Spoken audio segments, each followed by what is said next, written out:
이번 강좌에서는 이미 예고해 드린 바와 같이 수학을 공부할 때 일반적으로 알아둬야 할 내용들을 정리해서 말씀드리도록 하겠습니다. 첫 번째 꿀팁을 말씀드리겠습니다. 이해를 돕기 위해서 문자가 어떤 약속에 의해서 다른 걸로 변이했는가를 먼저 설명을 드리겠습니다. 문자를 처음 만들 때는 음성이나 글자로서 의사소통을 하기 위해서 만들었겠죠. 글자, 한자, 이를 예를 들어서 설명을 하겠습니다. 사인이라는 것을 사전에서 찾아보면은 서류 따위에 자기의 이름을 자기만의 독특한 방법으로 기록하는 것이라고 적혀 있습니다. 지금 이 자를 지금 사인으로 만들었는데 이렇게 바뀌었다는 거죠. 여기에는 평소에서는 그런 글씨라는 생각보다는 아주 독특한 자기의 개성이 들어간 그런 글씨로 볼 수 있겠죠. 그림이라는 것을 사전에서 찾아보면 선이나 색채를 써서 나타내는 것 이렇게 적혀 있습니다. 여러분은 지금 사인으로 되어 있는 것을 갖다가 지금 내가 테두리를 얼굴 모양으로 이렇게 집어넣으니까 이것은 사인하면 전혀 다른 것이죠. 하나의 얼굴의 그림 같은 이런 느낌을 주죠.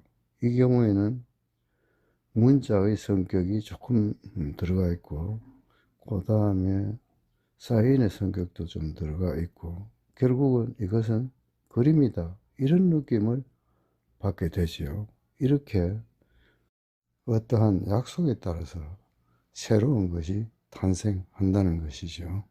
이제 수학에 돌아와서 보면 덧셈이라는 것은 하나씩 세다가 곱셈은 묶어 세기를 하게 되다 보니까 표현을 간단하기 위해서 곱셈이 필요하게 되고 또 같은 것이 또 반복해서 곱해지면 거듭제곱이 필요해서 거듭제곱의 약속에 의해서 거듭제곱 즉 치수 법칙이 탄생한 것입니다. 즉 이런 변천사를 잘 알고 있어야만 여러분들은 수학을 재미있게 잘 할 수 있게 됩니다. 결론적으로 얘기를 하면은 새로운 이론이 나오게 된 배경, 그것을 위해서 어떠한 약속을 했는가에 따라서 그것들을 어떻게 표시해야 했는가를 꼭 알아야 한다는 얘기가 되겠습니다.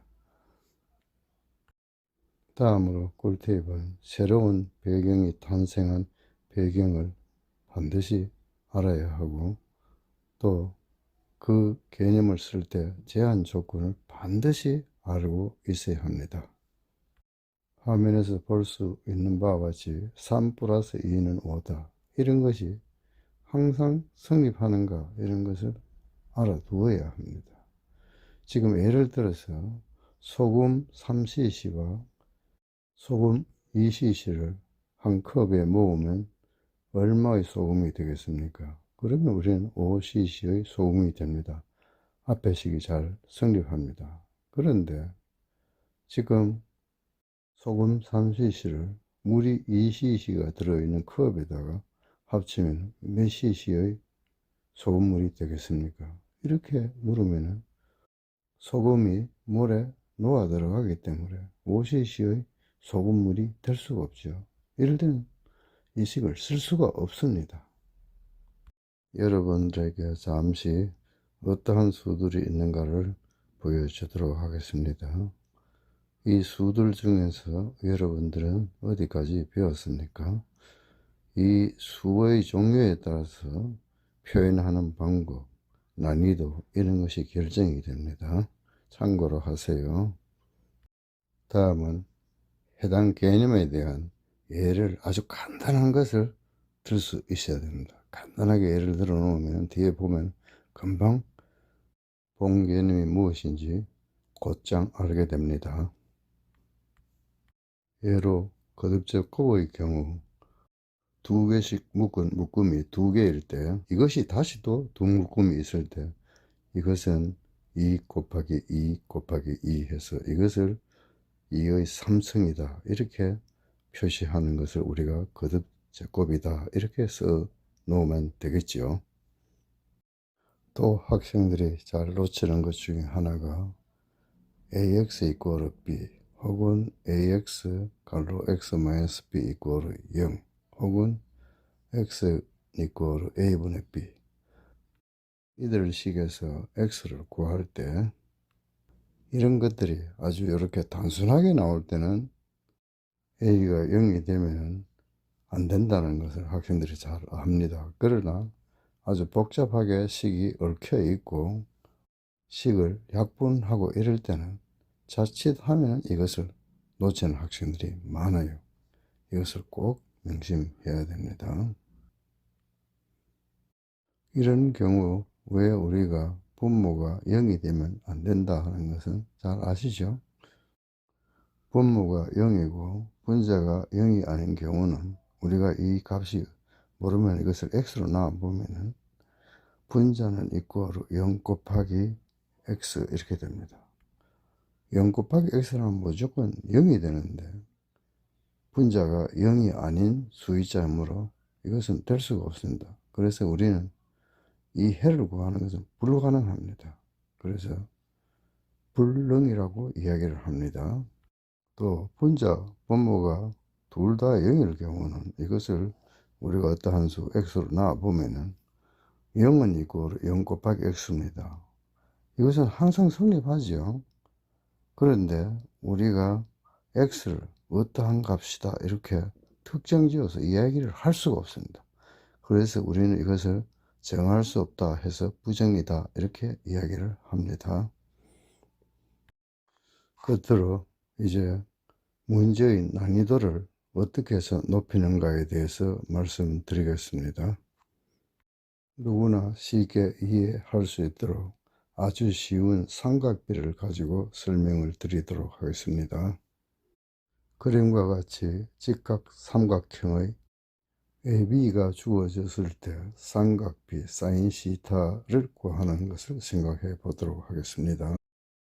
구해야 할 삼각비 사인 시타는 C분의 A인데 여기서 C 값이 주어지지 않으므로 이것을 우리는 피타고라스 정리를 이용해서 풀어내어야 합니다.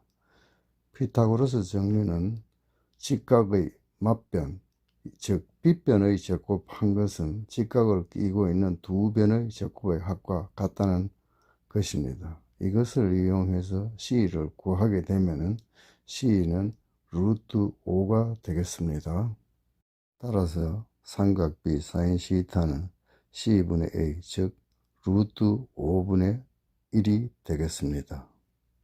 그런데 이대로 놓아두면 안 되죠. 왜 그러냐 하면은 분모가 무리수이기 때문에 반드시 유리화를 시켜야 합니다. 유리화는 분모 분자에 같은 무리수를 곱해서 분모가 유리화 되는 것입니다. 이 경우에는 분모 분자에 루트 5를 곱하게 되면 5분의 루트 5가 되겠습니다. 분모가 무리수일 때 왜 유리화를 시켜야 하는가에 대해서는 여기서 장황하기 때문에 설명할 수 없어서 밑에다가 한 5가지 적어 두었습니다. 참고하시기 바라고, 반드시 공부를 할 때 왜 유리화를 시켜야 하는지를 알아두어야 합니다. 결론적으로 말씀을 드리면 난이도를 높일 때는 개념을 여러 가지 섞어서 내게 되는 거죠. 이 개념들을 모르게 되면 난이도가 높은 문제는 해결할 수 없게 되는 것입니다. 이제까지 1강에서 10강까지의 제가 말씀드리는 것을 다시 한번 정리해 보도록 하겠습니다. 우선 수학 공부는 언제 하는 것이 좋은가입니다.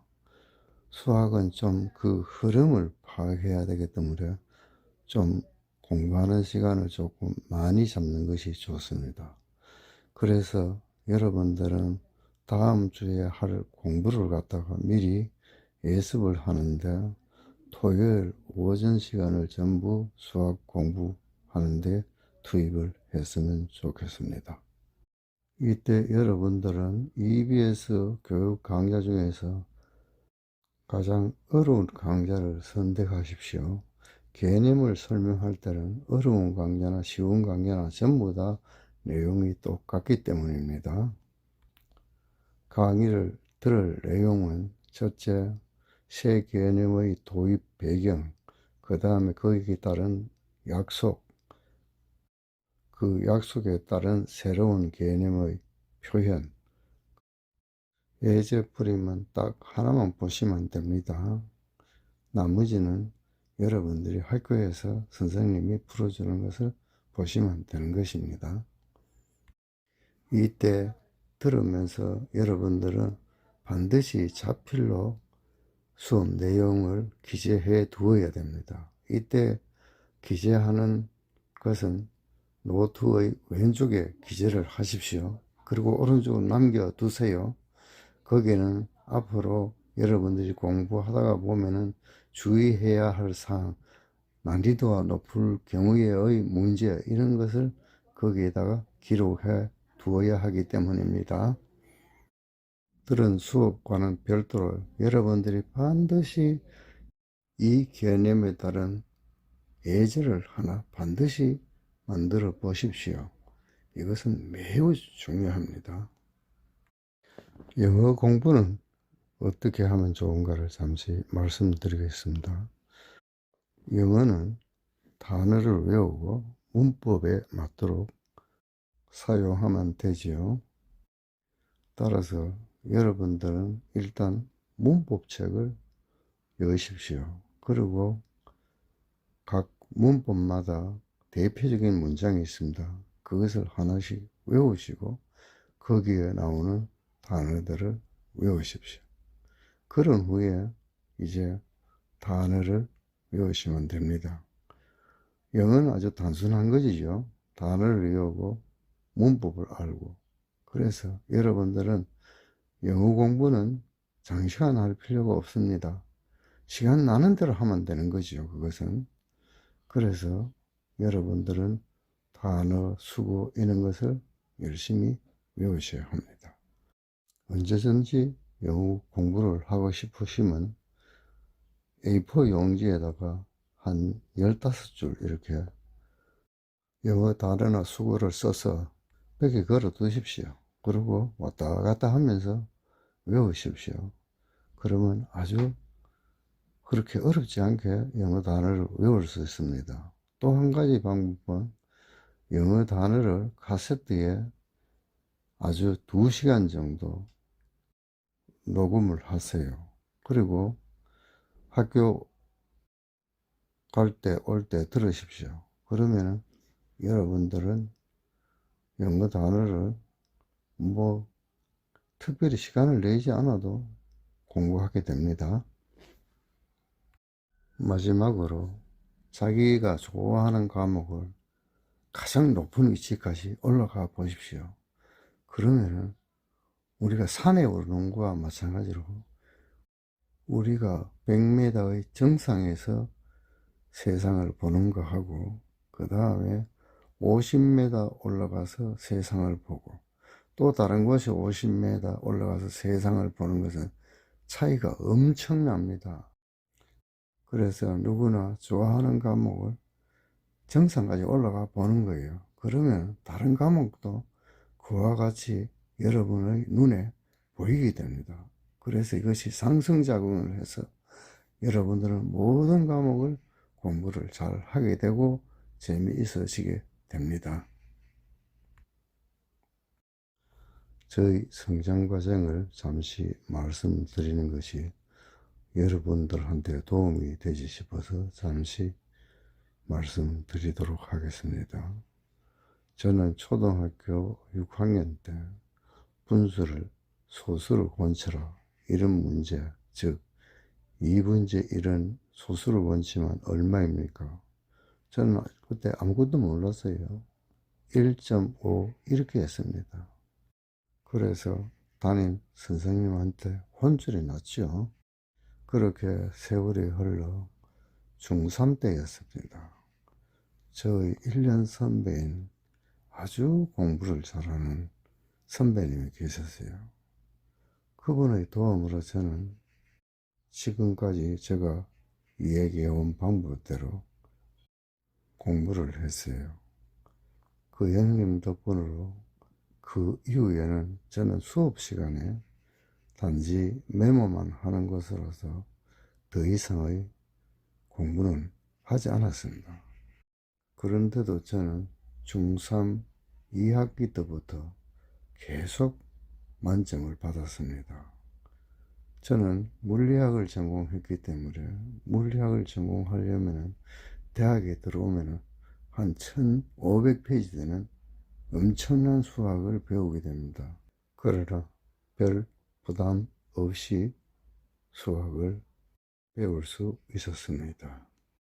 저는 선배의 도움으로 수학이 무엇인지를 알게 되었습니다. 여러분들도 이때 가장 중요한 것은 자기가 모르는 것이 있으면 누구한테든지 물어서 반드시 알아야 한다는 것입니다. 오늘날 주변에 사람이 없으면 EBS 방송이 너무나 좋습니다. 여러분, 왜 수업을 듣고 있습니까? 모르기 때문에 수업을 듣고 있는 거죠. 모르는 것은 결코 어떠한 부끄러워할 그런 일이 아닙니다. 아는 것이 자랑스럽게 생각해야 되는 것입니다.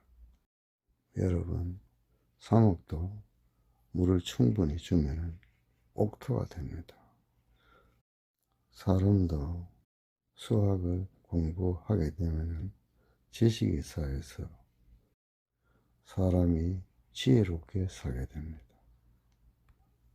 여러분, 인간으로서 지혜롭게 살고 싶으면 수학 공부는 물론 다른 공부도 열심히 하십시오. 정말로 이것은 우리 인생에 큰 도움을 주게 됩니다. 이제까지 저희 강좌를 보아주셔서 대단히 감사합니다. 앞으로 여러분 앞에 큰 행운이 있기를 기원합니다. 앞으로 시간이 있으면 강론으로 여러 가지 수학적 개념을 올려드리겠습니다. 그때까지 안녕히 계십시오.